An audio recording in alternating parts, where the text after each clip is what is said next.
Maraming salamat po mga Noranians. I love you. Panghabang buhay hanggang sa kabilang buhay na walang hanggan. Ang dami, no? Kulit.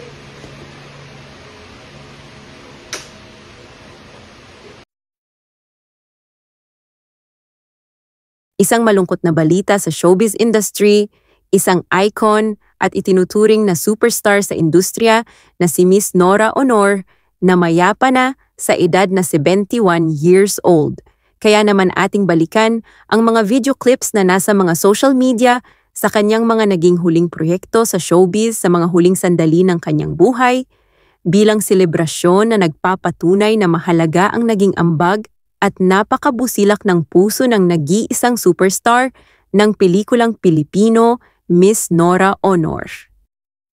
Hello guys! Nandito tayo ngayon sa Seda Hotel, Quezon City para sa isang special event. Happy birthday sa ating one and only superstar and national artist. Walang iba kundi si Miss Nora Aunor. Nandito tayo ngayon sa kanyang 70th birthday celebration at natuwa naman ako kasi I got an invitation para dito. Medyo intimate tong birthday party ng ating superstar. And natouch naman ako bilang co-actor niya sa upcoming movie niyang Dieta, showing na po this year, coming soon po. At syempre, wala pa rin nagbago kay Ate Guy. Kahit superstar at national artist, napakabait, napaka-humble, palabiro. Nagsilbing reunion na rin itong kanyang birthday party kasi nakita ko ang aking mga kaibigan sa entertainment industry. Kasama na dyan ang ating mga boss from Kapuso Network GMA7 at ating mga friends from the press.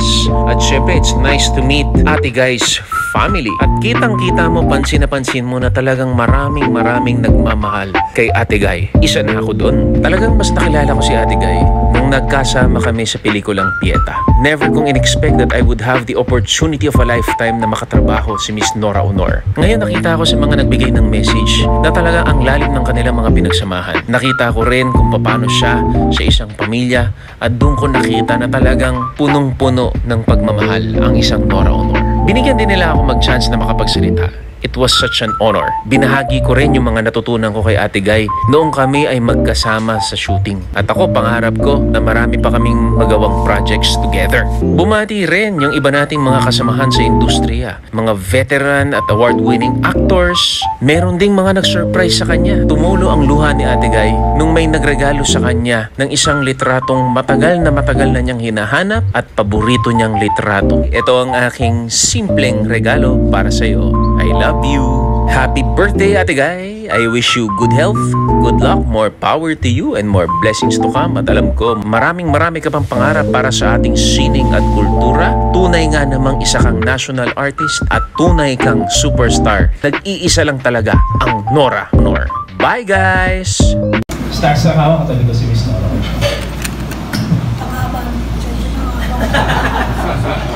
Kung may tanong po kayo, pwede kami... konti lang po ako. Okay, sorry po. Hello po sa inyo.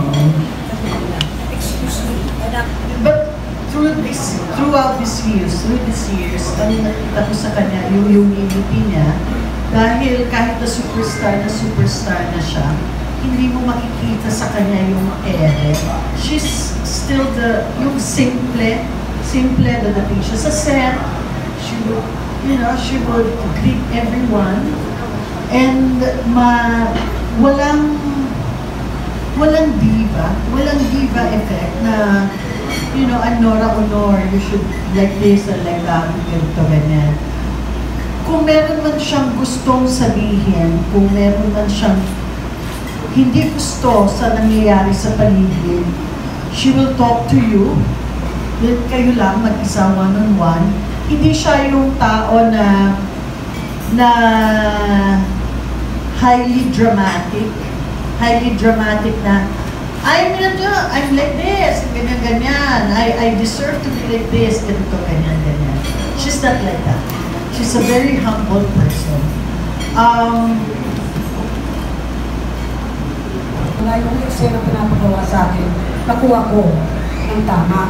Parang yung nangyari sa natutang walang Diyos kay Laro Haram, na pinagawa sa akin na Bumaba ko sa hagdanan, hinabot ko si Boyet, kung natatandaan ko yun ko.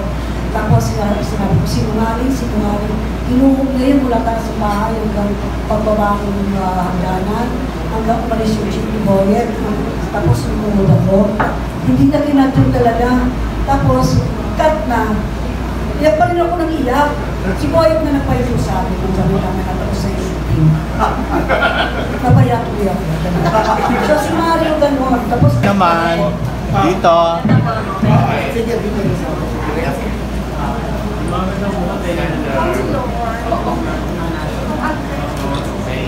To your right po. Okay.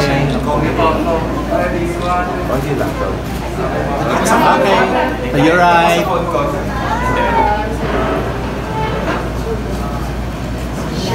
To your right. Ayan po, ito ba?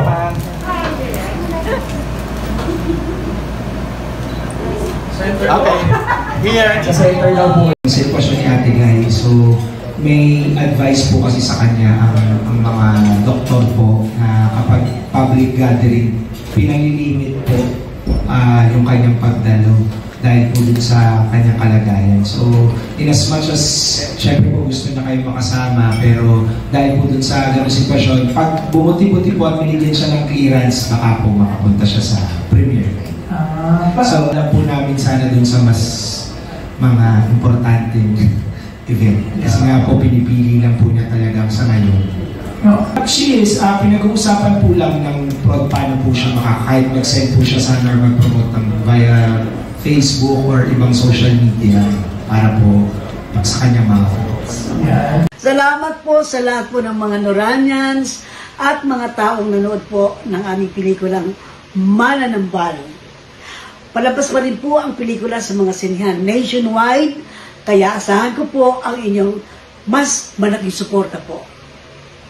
Sana po naibigan ninyong pelikula. Maraming salamat po.